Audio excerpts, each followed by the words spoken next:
നമുക്കറിയാം, നമ്മുടെ കേരളത്തിൽ മുസ്ലിം സമുദായത്തിന് വേണ്ടിയിട്ട് നിലകൊള്ളുന്ന പാർട്ടി, അത് രാഷ്ട്രീയമായി മുസ്ലിം സമൂഹത്തിന് വേണ്ടി നിലകൊള്ളുന്നത് മുസ്ലിം ലീഗാണ്.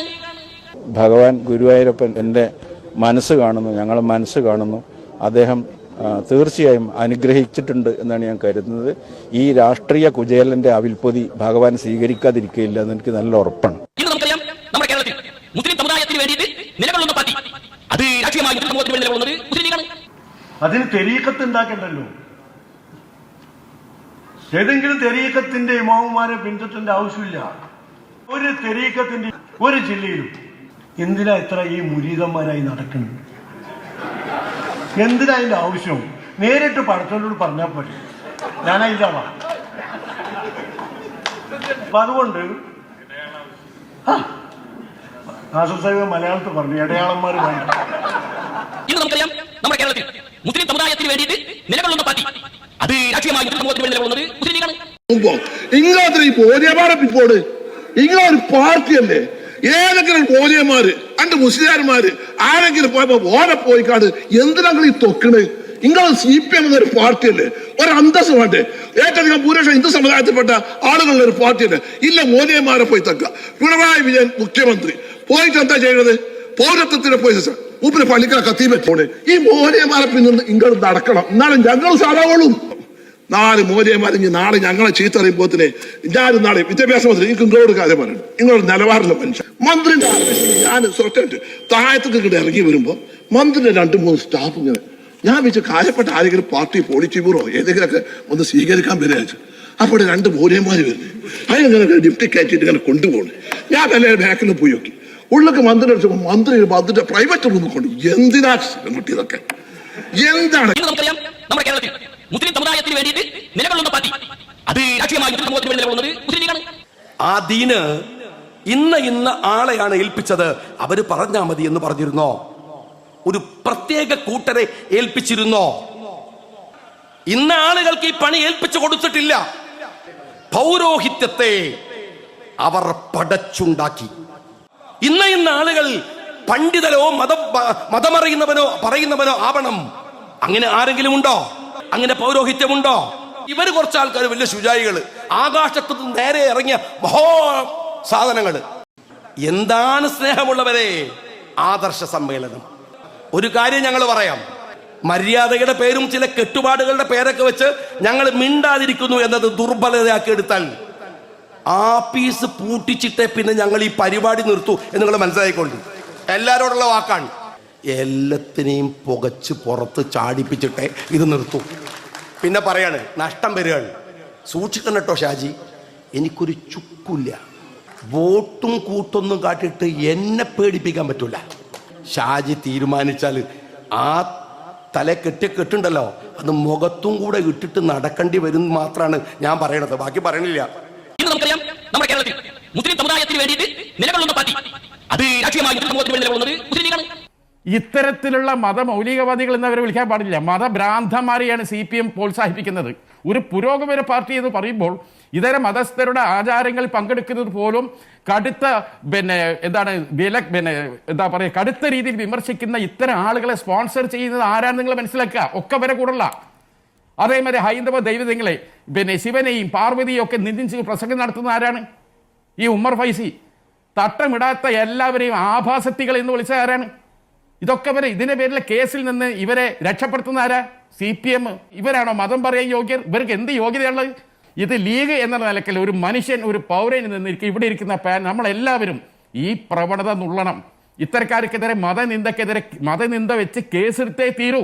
കാരണം ഒരു പുതിയ ജനറേഷൻ ഇത് കേട്ടിട്ട് പഠിച്ചോനെ ആ ക്രിസ്മസിന് അയൽവക്കത്ത് വീട്ടിൽ ഒന്ന് പോകാൻ പാടില്ലേ? അപ്പുറത്ത് ഓണം നടക്കുന്നു, പോകാൻ പാടില്ല. പോയാൽ നരകത്തിൽ പോകും, ശിക്ഷിക്കും പഠിച്ചോനെ എന്ന അവബോധം കുത്തിവെക്കാണ്. ഇത് നല്ലതാണോ കേരളത്തിന്? ഇത് ലീഗിന്റെ ഭാഗത്തേക്ക് ഇടാതെ ഇതൊരു പൊതുവിഷയമായി ചർച്ച ചെയ്യാൻ എന്തുകൊണ്ട് നമുക്ക് സാധിക്കില്ല? അതാണ് എന്റെ ചോദ്യം. ഇപ്പോ മുസ്ലിം കേരളത്തിന്റെ രാഷ്ട്രീയമായ പുരോഗതിക്ക് വേണ്ടി, സമുദായ രാഷ്ട്രീയത്തിന് വേണ്ടി നിലകൊള്ളുന്നവർ മുസ്ലിം ലീഗാണ്. ഈ 10,000-കണക്കിന് മദ്രസ ഉണ്ടെങ്കിൽ ആ മദ്രസകളെല്ലാം നടത്തുന്നത് അവരാണ്. അവരെ മാറ്റി നിർത്തിക്കൊണ്ട്, അവരെ വിമർശിച്ചുകൊണ്ട് ഇവിടെ ഒരു നിലനിൽപ്പും സമസ്തക്കില്ല, ആർക്കുമില്ല.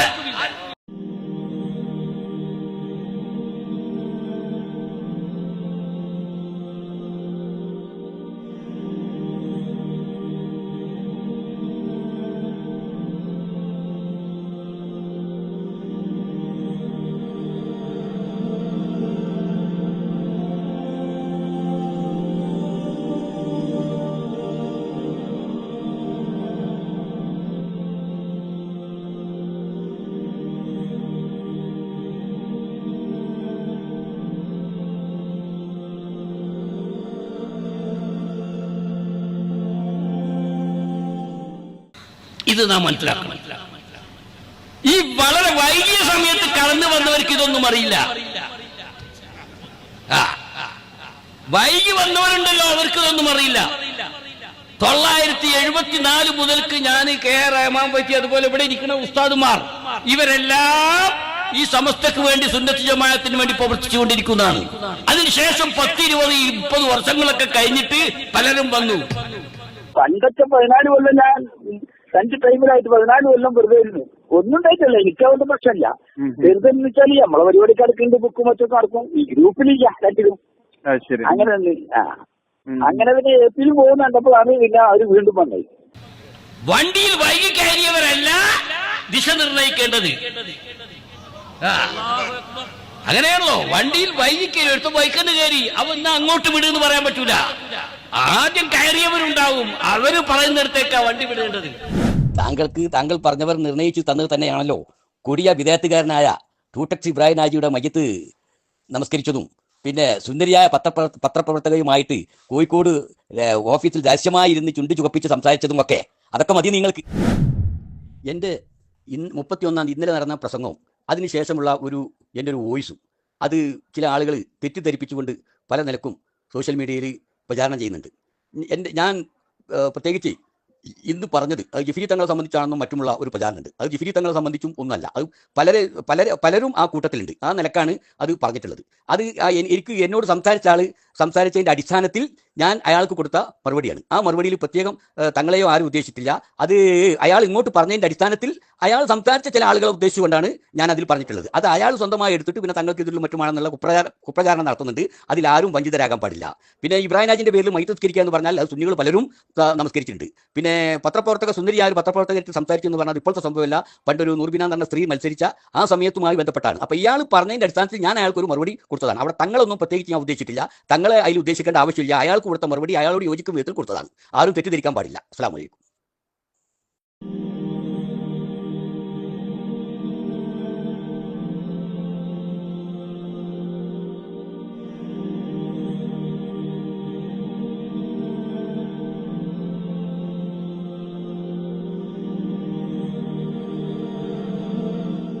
ഇവിടെ എന്തു സംഭവിച്ചു?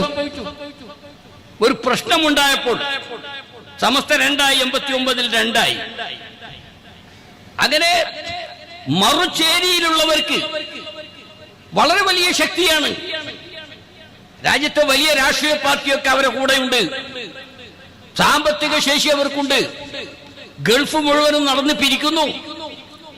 ഇങ്ങനെ എല്ലാ അർത്ഥത്തിലും യഥാർത്ഥ സമസ്തയായ ശംസുൽ ഉലമയും കണ്ണിയത്തും ഒക്കെ ഉൾക്കൊള്ളുന്ന യഥാർത്ഥ സമസ്തക്കെതിരിൽ അവർ പ്രവർത്തിച്ചു കൊണ്ടിരിക്കുകയാണ്. അവർ വേറൊരു സംഘടന രൂപീകരിച്ചു. അവർ മദ്രസകൾ രൂപീകരിക്കുന്നു, പള്ളികൾ ഉണ്ടാക്കുന്നു. ആ സമയത്ത് എന്തു ചെയ്യും? സമസ്തയെ അടിയുറപ്പിച്ചു നിർത്തണം. സമസ്ത ഇവിടെ എന്നും ഉണ്ടായിരിക്കണം. ആ കൂട്ടൊരു സമ്മേളനം നടത്തി. എറണാകുളത്ത് സ്റ്റേറ്റ് സമ്മേളനം നടത്തി. ആ സമ്മേളനത്തിന് വമ്പിച്ച പ്രചാരണം നടത്തി. ആ സമ്മേളനത്തിലേക്ക് നമ്മുടെ മഹല്ലുകളെയും നമ്മുടെ സുന്നികളെയും എല്ലാവരെയും ക്ഷണിച്ചു. അങ്ങനെ അങ്ങ് പോയാൽ അപകടമാണ്. സമസ്ത തകരും. സമസ്ത നമ്മൾ നിലനിർത്തും. പക്ഷേ നാം അതിനു വേണ്ടി ശ്രമിക്കേണ്ടതുണ്ട്. ശംസുൽ ഉലമ എന്തു പറഞ്ഞു? ആ സമ്മേളനത്തിന് ആരും സുന്നത്ത് ജമാഅത്തിന്റെ ആരും പോകരുത് എന്ന നിലയ്ക്ക് ബഹുമാനപ്പെട്ട മുഹമ്മദ് അലി ശിഹാബ് തങ്ങൾ നവ്വറല്ലാഹു മർക്കദഹു അദ്ദേഹത്തെ വിളിച്ചു. ശംസുൽ ഉലമ പറഞ്ഞു, തങ്ങളെ ഈ കൂട്ടരുടെ സമ്മേളനത്തിന് മുസ്ലിം ലീഗുകാരായിട്ടുള്ള ഒരാളും പോകാൻ പാടില്ല. അങ്ങനെ തങ്ങൾ അവർ പ്രമേയം, മുസ്ലിം ലീഗിന്റെ പ്രമേയം അവതരിപ്പിച്ചു. ഈ സമ്മേളനത്തിന്, എറണാകുളത്ത് സമ്മേളനത്തിന് നമ്മൾ ആരും പോകാൻ പാടില്ല, സുന്നികൾ ആരും പോകാൻ പാടില്ല. എന്തുണ്ടായി? ഒരൊറ്റ മഹലിൽ നിന്നും ഒരു വണ്ടി പോയില്ല.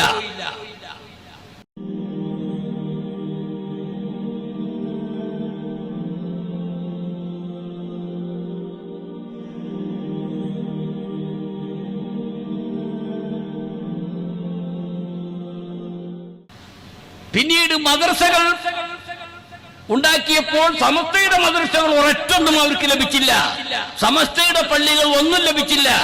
പിന്നെ അവർക്ക് കിട്ടിയത് അവർ പൈസ കൊടുത്തുണ്ടാക്കി, പുതിയ സ്ഥലം വാങ്ങി, പുതിയ കെട്ടിടമുണ്ടാക്കി, അത് അവരുടെ കീഴിലാണ്. ഇന്നും അങ്ങനെ തന്നെയാണ്.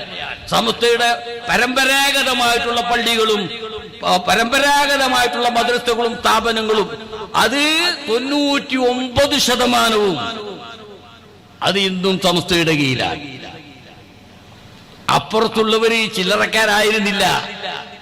പക്ഷേ ഈ മഹൽ ഭാരവാഹികളുടെ മുമ്പിൽ, ഇവിടുത്തെ മഹലിന്റെ ഉമറാക്കളുടെ മുമ്പിൽ പിടിച്ചു നിൽക്കാൻ അവർക്ക് കഴിഞ്ഞില്ല. അപ്പോ ഒരു പ്രത്യേക സമയത്ത് ഉമറാക്കളുടെ സഹായമാണ് ശംസുൽ ഉലമ തേടിയത്. അല്ലാഹുമ്മ അയ്യിദിൽ ഇസ്ലാമ ബിഅഹദിൽ ഉമറൈൻ എന്ന് പറഞ്ഞ അവിടെ ആരംഭിച്ച ആ മാർഗമാണ് മഹാനായ ശംസുൽ ഉലമ സ്വീകരിച്ചത്. അത് വിജയത്തിലെത്തുകയും ചെയ്തു. ഇന്നിപ്പോ 10,000-കണക്കിന് മദ്രസകളുണ്ട്. നമ്മുടെ വരുമാനം എന്താ? ഈ 10,000-കണക്കിന് മദ്രസകളിൽ നമ്മുടെ പാഠപുസ്തകം വിറ്റിട്ട് അതാണ് വരുമാനം. അതുകൊണ്ടാണ് ഒരു മുഷാവറ മെമ്പർ മുഷാവറ യോഗത്തിന് വരെ വരുന്നത്. അല്ലെങ്കിൽ വരില്ല എന്നല്ല, കാരണം പാവപ്പെട്ടവരാണ്. അവരിൽ നല്ലൊരു വിഭാഗം പാവപ്പെട്ടവരാ. കേരളത്തിന്റെ വിവിധ ഭാഗങ്ങളിൽ നിന്ന് അവർക്ക് ബസ് കയറി വരാനും നടക്കാനൊന്നും പറ്റൂല, കാറിൽ വരണം. അപ്പൊ അതിന് അവർക്ക് ചെലവുണ്ട്. ഇതടക്കമുള്ള ചെലവുകളെല്ലാം ഈ മദ്രസ പാഠപുസ്തകത്തിൽ നിന്നാണ്. ആ പാഠപുസ്തകം ആരാണ് വാങ്ങുന്നത്? ഈ ഉമറാക്കളുടെ കുട്ടികളാണ്, ഈ നാട്ടുകാരുടെ കുട്ടികളാണ്. അവരത് വാങ്ങിയില്ല. പാഠപുസ്തകം വേറെയാണ് അടിക്കുന്നതെങ്കിൽ കുടുങ്ങിയത് തന്നെ, ഒരു രക്ഷയും ഉണ്ടായില്ല. ഇതെല്ലാം വസ്തുനിഷ്ഠമായി മനസ്സിലാക്കണം. കുറെ ചെക്കന്മാരിങ്ങനെ കിടന്ന് തുള്ളിയത് കൊണ്ടൊന്നും വരാൻ സാധ്യമല്ല. നിലവിളക്ക് കൊളുത്തി ചടങ്ങ് ഉദ്ഘാടനം ചെയ്യുന്നത് മറ്റൊരു വിഭാഗത്തിന്റെ ആചാരം സ്വീകരിക്കലാണെന്നും ഇസ്ലാമിൽ ഇത് അനുവദനീയമല്ലെന്നുമാണ് സമസ്തയുടെ നിലപാട്. എന്നാൽ സമസ്തയിലെ തന്നെ പണ്ഡിതനായ MP മുസ്തഫൽ ഫൈസി മറ്റൊരു അഭിപ്രായവുമായി ഫേസ്ബുക്കിൽ രംഗത്തെത്തി. ബട്ടണമർത്തിയോ നാടമുറിച്ചോ ഒരു നല്ല കാര്യം തുടങ്ങുന്നതിന് പകരം നിലവിളക്ക് കത്തിക്കുന്നതിൽ തെറ്റില്ലെന്നാണ് മുസ്തഫൽ ഫൈസിയുടെ പോസ്റ്റിലുള്ളത്. മുസ്ലിങ്ങൾ നിലവിളക്ക് കൊളുത്തുമ്പോൾ ബിസ്മി ചൊല്ലണമെന്ന് മാത്രമാണ് നിർബന്ധം. കഅബയുടെ പാർശ്വഭിത്തിയിലുള്ള ഹജറുൽ അസ്വദ് എന്ന കല്ല് ചുംബിക്കുന്നത് ശിലാരാധനയായി മറ്റുള്ളവർക്ക് തോന്നാം. എന്നാൽ മുസ്ലിങ്ങൾക്ക് അങ്ങനെ തോന്നില്ല. നിലവിളക്ക് കൊളുത്തുന്നത് ഹൈന്ദവാചാരമായി മുസ്ലിങ്ങൾ കാണാത്തതും അതുപോലെയാണ്. അശോക ചക്രവർത്തി ബുദ്ധചിഹ്നമായി നിർമ്മിച്ചതാണ് അശോക ചക്രം. പിന്നീട് ഇന്ത്യൻ ദേശീയ ചിഹ്നമായി ഈ ചക്രം മാറിയപ്പോൾ ഹിന്ദുക്കളും മുസ്ലിങ്ങളും അത് അംഗീകരിച്ചു. ചിലർ പശുവിനെ ദൈവമായി വിശ്വസിച്ച് വളർത്തുന്നതുകൊണ്ട് പശു വളർത്തൽ മുസ്ലിങ്ങൾക്ക് ഹറാമാണെന്ന് അർത്ഥമില്ല. ഏകദൈവത്വവും ബഹുദൈവാരാധനയും തിരിച്ചറിയാത്തവരാണ് ഇതെല്ലാം തെറ്റായി വ്യാഖ്യാനിക്കുന്നതെന്നും മുസ്തഫൽ ഫൈസി പറയുന്നു. വിവാദങ്ങളിൽ പണ്ഡിതന്മാരും നേതാക്കളും ചാടി വീഴരുതെന്നും പിന്നിലുള്ളവർക്ക് രക്ഷിക്കാനാവില്ലെന്നും മുന്നറിയിപ്പ് നൽകിയാണ് മുസ്തഫൽ ഫൈസി കുറിപ്പ് അവസാനിപ്പിക്കുന്നത്. എനിക്കതൊന്നൊരു പ്രസക്തിയല്ല. ഏതെങ്കിലും നേതാവ് ഈ പിന്നോട് യോജിക്കുന്നുണ്ടോ എന്ന് എനിക്ക് നോക്കേണ്ട ആവശ്യമില്ല. ഞാൻ 92 ഇതിന്റെ ഖുർആൻ വ്യാഖ്യാനം അൽബക്കറ എഴുതിയപ്പോ അതിൽ ഈ വിഷയം വളരെ വ്യക്തമായി പറഞ്ഞ. കഴിഞ്ഞ വർഷം ദർശന TVയിൽ വളരെ വിശദമായിട്ട് ഇക്കാര്യങ്ങൾ ഞാൻ പറഞ്ഞതാണ്. ഇന്ന് ഖുർആൻ വ്യാഖ്യാനങ്ങളിൽ ഇടയ്ക്കിടയ്ക്ക് പലയിടത്തും ചില കാര്യങ്ങൾ പറഞ്ഞപ്പോ അതൊക്കെ പറഞ്ഞിട്ടുണ്ട്. എന്നെ സംബന്ധിച്ചിടത്തോളം അവരുടെ ആ തീരുമാനത്തിന്റെ അഭാവത്തിൽ എന്തെങ്കിലും ഒന്ന് നഷ്ടപ്പെടുന്നു തോന്നിയാലല്ലേ, അല്ലെങ്കിൽ അവരുടെ തീരുമാനം പരലോകത്തേക്ക് ബാധകമായ തീരുമാനം എന്ന് തോന്നിയാലല്ലേ? അതൊന്നുമില്ലല്ലോ. അതാണ് ഞാൻ അവരുടെ തീരുമാനം ആർദ്രവമായി സ്വാഗതം ചെയ്തു. നിങ്ങൾ ഫേസ്ബുക്ക് കണ്ടില്ലേ? ആർദ്രവമായി സ്വാഗതം ചെയ്തു. അങ്ങനെ തന്നെ അതിന്റെ മനസ്സ്. ഇപ്പൊ തന്നെ ഇനിയിപ്പോ കുറച്ച് ആൾക്കാർ മസലായത്ത് പറഞ്ഞാലൊക്കെ നടക്കുന്നുണ്ട് ഇപ്പോ. അങ്ങനെ പറ്റില്ല അങ്ങനെ പറ്റില്ല, ഞാൻ അവരെ കാട്ടിക്കുന്നു. ഞാൻ പറഞ്ഞ സംഗതി പിൻവലിക്കണ പ്രശ്നമില്ല. പറഞ്ഞ സംഗതിന്റെ പേരിൽ ഒരു ക്ഷമാപണം നടത്തുന്ന പ്രശ്നമില്ല. ഞാൻ ഇന്ന് സംഗതി പറയാം, ഈ രണ്ട് പ്രശ്നമില്ല. ഞാൻ പിൻവലിക്കണ പ്രശ്നമില്ല, പിന്നെ പിൻവലിക്കണം, അവര് തീരുമാനം പിൻവലിക്കണം എന്ന് പറഞ്ഞിട്ട് ഒരു ക്ഷമാപണം കൊടുക്കണ പ്രശ്നമില്ല. അത് രണ്ടുമില്ല. ഇതാണ് ഇപ്പൊ ഈ വിഷയത്തിൽ ഞാൻ എടുത്തിട്ടുള്ള തീരുമാനം. അങ്ങനെ ഈ പരിപാടിയിലൊക്കെ പോകുന്നുണ്ട്. അങ്ങനെയാണ് കേട്ടപ്പോ പിന്നെ ചിലരൊക്കെ ബന്ധപ്പെട്ടിരുന്നു. അത് ശരി. അങ്ങനെ ഇങ്ങനെ പോകാന്ന് കണ്ടപ്പോൾ അത് ശരി. പണ്ടും ഇതേമാതിരി പോകാന്ന് കണ്ടപ്പോഴാണ് അവര് ക്ഷണ കുടഞ്ഞ് എഴുന്നേറ്റൊക്കെ. നമ്മളിങ്ങനെ ഒറ്റയ്ക്കുകയാണെന്നുണ്ടെങ്കിൽ അവർക്ക് പ്രശ്നമൊന്നുമില്ല. അപ്പൊ ഇതിങ്ങനെ കേട്ടപ്പോ അങ്ങനെ പിന്നെ ഏപ്പിയിൽ പോകുന്ന കണ്ടപ്പോഴാണ് പിന്നെ അവര് വീണ്ടും വന്നത്. അപ്പൊ ഞാൻ ഏപ്പിയിൽ വരുന്നേ ഉള്ളൂ. ഇവരെ കൂടെ നിന്നിട്ട് എന്തിനെ കൊണ്ടെന്നുള്ളതില്ല. പക്ഷെ പിന്നെ അതിനെ ഇപ്പൊ നമ്മൾ ഇങ്ങനെ ഒരു ചർച്ചയൊക്കെ നടന്നത്. ചർച്ചയൊക്കെ ഞങ്ങൾ നടന്നിട്ടുണ്ട്. ഞാനും ഏപ്പിയും കൂടി ചർച്ച ചെയ്തിട്ടുണ്ട്, വേറുള്ളവര് ചർച്ച ചെയ്തിട്ടുണ്ട്. വെറുതെ നമ്മൾ നിന്ന് സമയം കളയേണ്ട ആവശ്യമില്ല. പണ്ടത്തെ മാതിരിയല്ല. പണ്ട് ഇപ്പൊ നമുക്ക് എത്ര വയസ്സുണ്ടെങ്കിൽ വരാൻ പറ്റില്ല. പിന്നെ ഇപ്പൊ നമ്മളെ ഈ ഗ്രൂപ്പിൽ തന്നെ എനിക്ക് ഏറ്റവും അടുത്ത സ്നേഹിതന്മാരും എ പിയിലുള്ളവരും പുറത്തുള്ളവരും ഒക്കെ പറയണത് ഇനി ഗ്രൂപ്പിൽ ഇനി പോകരുത്. അത് ശരി. അത് ഗ്രൂപ്പുകാർ തന്നെ പറയുന്നുണ്ട്. ബഹുമാനമുള്ള സുൽത്താനുൽ ഉലമ എ.പി. ഉസ്താദ് അവர்களെ, ബഹുമാനപ്പെട്ട സയ്യിദ് അലവി ബാഫക്കി തങ്ങൾ അവர்களെ, മഹാൻ